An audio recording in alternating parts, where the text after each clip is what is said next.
నెటిజన్లు ఇప్పుడు ఒక ప్రశ్నను లేవనెత్తుతా ఉన్నారు.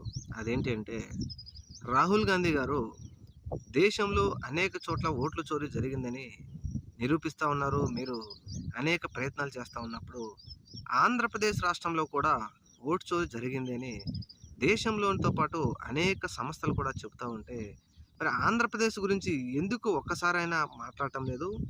మీకు సంబంధించిన వారు ఎవరు ఆంధ్రప్రదేశ్‌లో ఎందుకు ఓటు చోరీ గురించి దాన్ని ఎలా జరిగింది అని తెలుసుకోవడంలో ప్రయత్నం చేయడం లేదు అని చెప్పేసి ఇప్పుడు ప్రతిపక్ష నేత రాహుల్ గాంధీపై ముఖ్యంగా నెటిజన్లు ప్రశ్నల వర్షం కురిపిస్తా ఉన్నారు. మరి నిజమే గదా!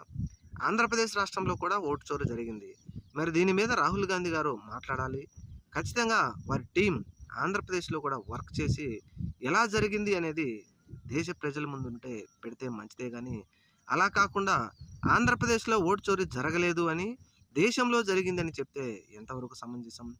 ఇక్కడ ముఖ్యంగా ప్రజలకు సమాధానం చెప్పాల్సిన రాహుల్ గాంధీ గారు మరి ఆంధ్రప్రదేశ్ గురించి ఏదైనా మాట్లాడతారా? లేదా?